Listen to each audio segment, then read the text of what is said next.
వీళ్ళిద్దరి మీద కేసులు. నేను అడుగుతా ఉన్నా, ఏం తప్పు చేసినారని చెప్పి వీళ్ళిద్దరి మీద కేసులు పెడతా ఉన్నారు. వీళ్ళేమైనా తెలుగుదేశం పార్టీకి సంబంధించిన ఎంపీటీసీలను ఏమన్నా తీసుకొస్తే కార్యక్రమానికి చేస్తున్నారా? లేదే మా పార్టీకి సంబంధించిన ఎంపీటీసీలను సాక్షాత్తు పోలీసుల సమక్షంలో పోలీస్ అధికారే తెలుగుదేశం పార్టీ నాయకులతో కలిసి మా పార్టీకి సంబంధించిన ఎంపీటీసీలను కిడ్నాప్ చేసే కార్యక్రమం ఒకవైపున జరుగుతూ ఉంటే అడ్డుకునేందుకు వీళ్ళు అక్కడికి వెళ్ళి ధర్నా చేసి ఎంపీటీసీలను తీసుకొచ్చుకునే కార్యక్రమం వీళ్ళు చేస్తే వీళ్ళ మీద కేసులు పెడతారు. మరోవైపున ఇటువంటి ఘటనలలో మండలంలో, ఇటువంటి రామగిరి మండలంలో ఇటువంటిది జరగకోకుండా మళ్ళీ ఉప ఎన్నికలు మళ్ళీ పిలుస్తారు, మళ్ళీ నోటిఫికేషన్ మళ్ళీ పిలుస్తారు. పిలిచినప్పుడు తెలుగుదేశం పార్టీకి మద్దతు లేదు కాబట్టి, వాళ్ళు ఎలాగో గెలవరు కాబట్టి దాన్ని హుందాగా వదిలేయాల్సింది పోయి ఇటువంటి ఘటనలు మళ్ళీ ఇటువంటి ఘటనలు పునరావృతం చేసే విధంగా రామగిరి మండలంలో భయం క్రియేట్ చేసేదానికోసం ఈ మండలానికి సంబంధించిన ఒక ఇంపార్టెంట్ నాయకుడిని 27వ తారీఖున అటాక్ చేశారు ఇదే ఊర్లో. 28వ తారీఖున మళ్ళీ అదే ఇంటిని అటాక్ చేశారు. జయచంద్రారెడ్డిని అటాక్ చేస్తే ఇదే జయచంద్రారెడ్డి, ఇదే కురువ లింగమయ్యన్న వీళ్ళందరూ కూడా దాన్ని అడ్డుకొని పోలీసులకు వెళ్ళి కంప్లైంట్ చేశారు. ఎందుకు మమ్మల్ని అటాక్ చేస్తూ ఉన్నారు, మండలంలో భయాందోళన క్రియేట్ చేసేందుకోసం అని చెప్పి మళ్ళీ ఈ ఎన్నిక జరిగితే ఈ ఎన్నికల్లో మళ్ళీ వైఎస్ఆర్సీపీ ఎంపీటీసీలను భయపెట్టాలనే ఉద్దేశంతో, భయానికి గురి చేయాలనే ఉద్దేశంతో అటాక్ చేసే కార్యక్రమం జరుగుతూ ఉంది. దీన్ని అరికట్టండి అని చెప్పి పోలీసులకు వెళ్తే పోలీసులకు ఘటనకు సంబంధించిన కంప్లైంట్ ఇచ్చినా కూడా పోలీసులు కనీసం పట్టించుకున్న పాపాన పోలేదు. 28వ తారీఖున మళ్ళీ 28వ తారీఖున మళ్ళీ ఇదే మాదిరిగా జరిగించిన తర్వాత మార్చి 30వ తారీఖున కురుబ లింగమయ్యన్న కొడుకు బైక్లో తాను పోతా ఉంటే బైక్లో పోయేటప్పుడు వాళ్ళ ఇళ్ళ ద్వారా పోయే కార్యక్రమం జరుగుతూ ఉంటే బైకును అడ్డగించి లింగమయ్య కొడుకును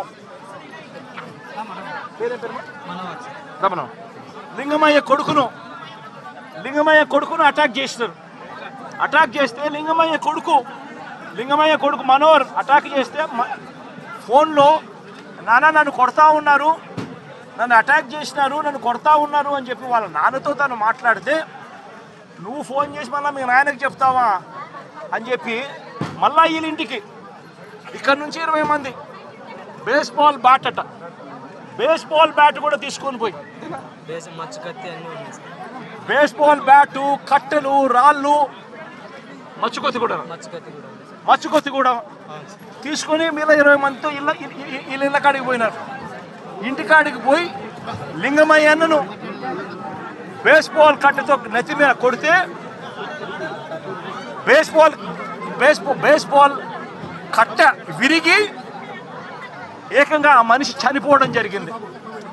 నేను అడుగుతా ఉన్నా ఇదే రకమైన పాలనకు సంబంధించి నేను క్వశ్చన్స్ అడుగుతా ఉన్నా.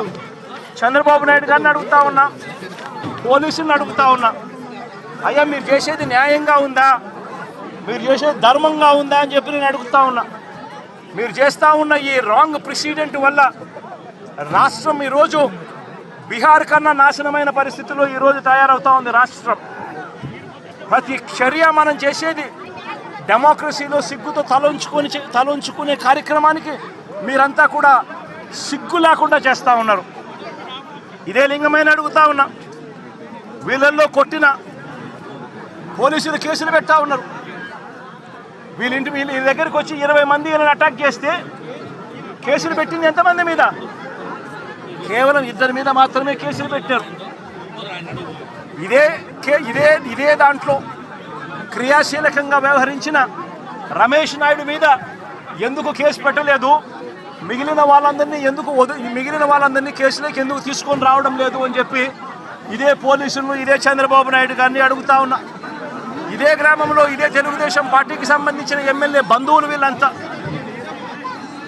బంధువులని తెలిసినా కూడా రెచ్చగొట్టే కార్యక్రమం రెచ్చగొట్టే కార్యక్రమం సాక్షాత్తు ఈ ఎమ్మెల్యే కొడుకు ఇక్కడికి వచ్చి ఈ గ్రామంలో 27 తారీఖు ఆయనే వచ్చి రెచ్చగొట్టే కార్యక్రమం చేసిపోయినా కూడా ఆయన మీద కూడా కేసు ఎందుకు పెట్టడం లేదు అని అడుగుతా ఉన్నా.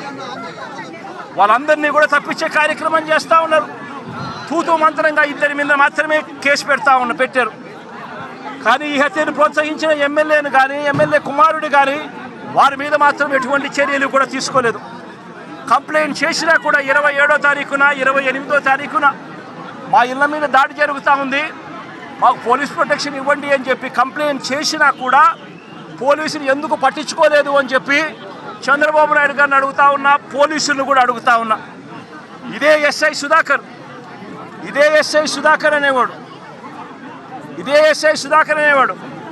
వీడియో కాల్స్తో ప్రతి ఎంపీటీసీలని కూడా తానే ప్రలోభాలు పెడుతూ తన ఫోన్లో నుంచే వీడియో కాల్స్తో వాళ్ళతో ఫోన్లో మాట్లాడించి తానే క్రియాశీలకంగా ఇదే రామగిరి మండలానికి సంబంధించిన ఎస్ఐ కేసు పెట్టినా కూడా యాక్షన్ తీసుకోకుండా తానే ఇవన్నీ చేస్తూ ఉంటే ఎందుకు ఆ ఎస్ఐ మీద యాక్షన్ తీసుకోవడం లేదు, ఎందుకు ఆ ఎస్ఐ ఫోన్ రికార్డ్స్ను ఎందుకు పరిగణలోకి తీసుకోవడం లేదు అని చెప్పి కూడా గట్టిగా అడుగుతా ఉన్నా. ఇదే లింగమయ్యతో పాటు కొడుకు శ్రీనివాస్పై కూడా దాడి చేశారు. కానీ ఆశ్చర్యం ఏమిటంటే లింగమయ్య కొడుకు నుంచి కాకుండా వాళ్ళు కంప్లైంట్ రాసుకునింది ఎవరితో తెలుసా? వాళ్ళంతకు వాళ్ళే ఒక పేపర్ మీద రాసుకొని వచ్చి పోలీసులు చదువు రాదని చెప్పి లింగమయ్య అన్న భార్యతో ఏలుముద్ర బలవంతంగా వేయించుకున్నారు. ఇది న్యాయమేనా అని అడుగుతా ఉన్నా. లింగమయ్య అన్న భార్య చదువు రాదని కొడుకు పక్కన ఉన్నాడు, దాడిలో ఆయన కూడా గాయపడ్డాడు, చదువుకున్నాడు. కానీ ఆయనతో స్టేట్మెంట్ తీసుకోరు. స్టేట్మెంట్ తీసుకునేది పోలీసులే రాస్తారు. లింగమయ్య అన్న భార్యతో ఏలుముద్ర తీసుకుంటాడు.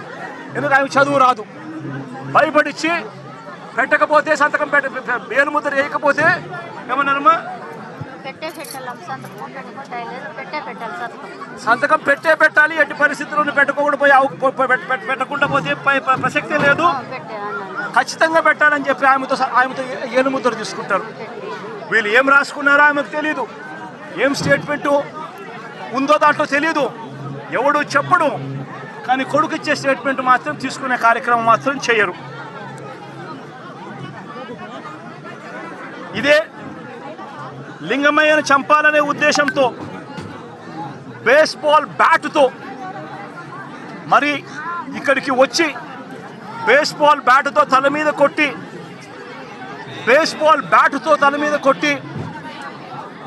చంపిన నేపథ్యంలో ఎక్కడ కూడా పోలీసులు నమోదు చేసిన కేసుల్లో ఎక్కడా కూడా బేస్బాల్ బ్యాట్ ఉందని, బేస్బాల్ బ్యాట్తో కొట్టారని చెప్పి ఎక్కడా రాయరు. ఏంది చిన్న కర్రలతో గొడవ జరిగిందని, ఆ దొమ్మిలో ఏదో జరిగిపోయిందని వక్రీకరించే ప్రయత్నమే జరుగుతూ ఉంది. ఇక్కడ ఆశ్చర్యకరమైన విషయం ఏమిటంటే పోలీసులు విచారించిన 8 మందిలో 5 మంది మాత్రమే లింగమయ్య కుటుంబీకులు.